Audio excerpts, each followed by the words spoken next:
So ayan na mga ka-viewers yung ating ginataang gabi version ng Ilocano. So ayan, napakasarap niyan mga ka-viewers. Bali papahiga-higahin lang natin yan at maya maya ay hahanguin na natin yan.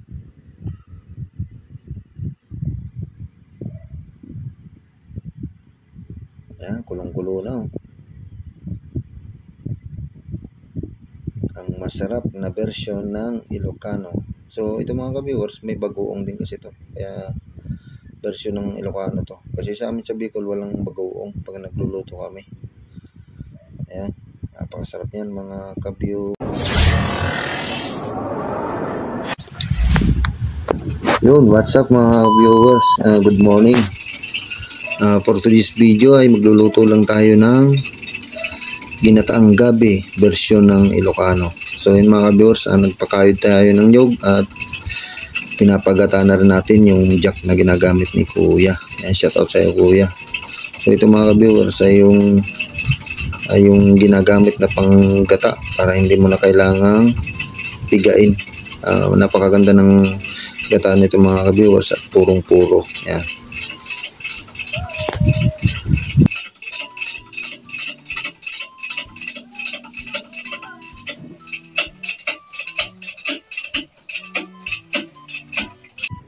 Yan na mga viewers, bali nakauwi na pala tayo mga viewers. Habang tayo nagpapainit ng mantika, yan, pinaspasan na natin naghiwa ng ricado, ng sibuyas, bawang at luya. At igigisa na natin yan. Ito mga viewers yung ating biniling gabi sa palengke. Yan. Inbalin walay ko na yung laman niya at yun ang unahin nating igisa. Ate gayam aje pa yung kanya yung tawag nito yung lip di Ilocano sa di siya tawag na. So ata aje pinakakayo na aje gabi tayo na iluto tayo. Yan, balin ka painitan ako ng mantika. Ito yung ating regado ay sibuyas. Yan, sibuyas number 1 yung ating regado sa yung bawang at itong luya. Siyempre ito pa yung ating ricado. Yan, lalagyan din natin ang bagong. Siyempre itong luluto natin mga viewers ay itong ating ihahalo chicharon. Hindi natin siya lalagyan ng karne.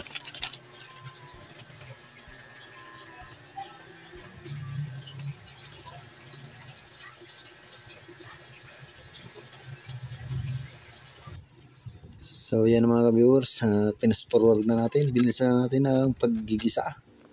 Ayan, nalagyan natin yung ating ricado. Yan. Sige, paspas. Paspas ang ating paghahalo at talagang hahabang masyado itong ating video. Yan. Sige, halo. Ayan, nalagyan natin yung gabi, yung laman. So, unahin natin igisa yung laman na yan para, yan, nilagyan natin ng konting bagoong. So, yan. Habang bumili muna ako ng ricado sa tindahan, yan, yung ating magic sarap. So, okay, paspasan mo idol para mabilis maluto ang ating ginataang gabi na bersyon ng Ilocano. Yan, bali nilagyan natin konting tubig mga idol, mga ka-viewers. Yan,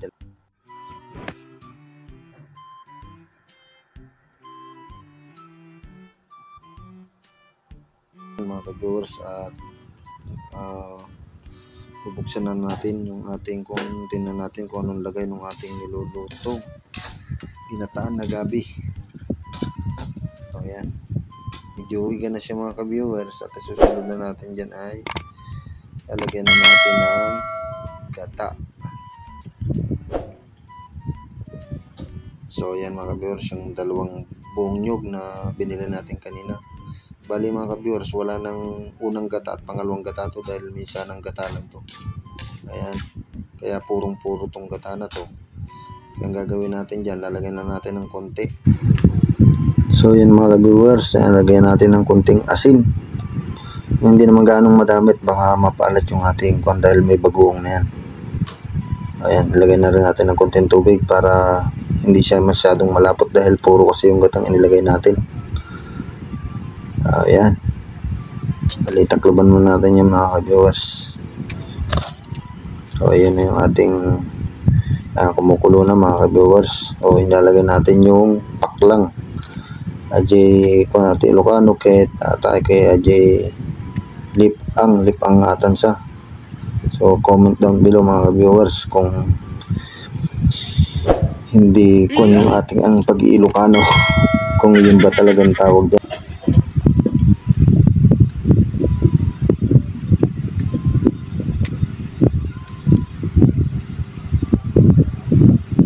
Yan mga ka-viewers, ilalagay na rin natin yung chicharon na pangpasarap sa ating ginataang gabi.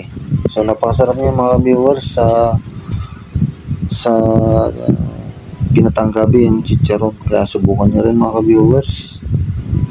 Subukan nyo yung kanyang version dahil napakasimpleng luto niyan, hindi ganong matakaw sa Ricardo.